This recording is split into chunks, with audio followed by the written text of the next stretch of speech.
រថយន្តស្លាកលេខរដ្ឋដែលប្រើសម្ដីកោងចោះតែកំភ្លៀងគេតាមផ្លូវគឺលោកមាសញឹមអនុប្រធានមន្ទីរបរិស្ថានខេត្តព្រះវិហារ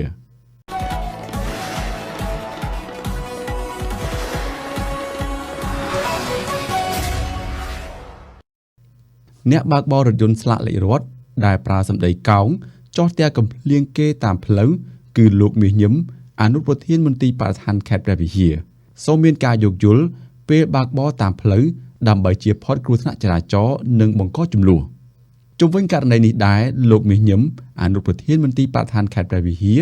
បានបំភ្លឺប្រាប់អ្នកសារព័ត៌មាននារសៀលថ្ងៃទី26ខែមករាឆ្នាំ2026នេះថាលោកមកពីបើកអំណោយហើយពេលលោកបើកឡានចិត្តដល់ផ្ទះស៊ីញ៉ូបត់ឆ្វេងឆ្លងផ្លូវស្រាប់តែមានតាក់ស៊ីមួយគ្រឿងបើកលឿនទើបលោករលចូលឲ្យផុតដើម្បីកុំឲ្យស្ទះផ្លូវហើយតាក់ស៊ីក៏រលចូលដែរទើបលោកក្តៅខឹងស្រែកបែបនេះតែក្រោយមកក៏មានការបង្ហោះចែករំលែកលើបណ្ដាញសង្គមយ៉ាងផុសផុល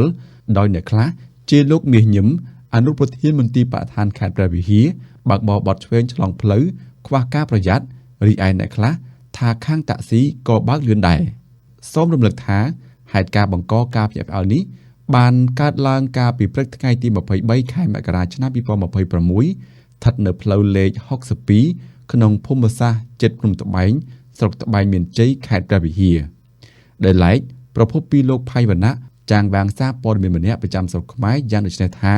ប្រវត្តិមិនធម្មតាដែរអញ្ចឹងបានកាច់ណាស់ប្រភពពីខេត្តព្រះចេះបានឲ្យដឹងថាក្នុងអំឡុងឆ្នាំ2012លោកមាសញឹមកាលនៅជាអនុប្រធាននាយកដ្ឋានដែនជម្រកសត្វព្រៃនិងលោកទូចសុភីនាយកដែនជម្រកសត្វព្រៃស្នួលខេត្តព្រះចេះមណ្ឌលគិរីក្រសួងបរិស្ថានធ្លាប់ត្រូវបានសមត្ថកិច្ចកងរាជអាវុធហត្ថលើផ្ទៃប្រទេស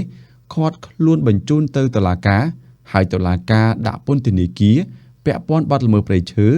នៅខេត្តព្រះចេះម្ដងរួចមកហើយលុះដល់ឆ្នាំ2014ពេលចេញពីពន្ធនាគារមកវិញក៏បានចូលមកធ្វើការនៅក្រសួងបរិស្ថានវិញហើយត្រូវបានតែងតាំងទៅធ្វើជាអនុប្រធានមន្ទីរបរិស្ថានខេត្តព្រះវិហាររហូតដល់ថ្ងៃផ្ទុះរឿង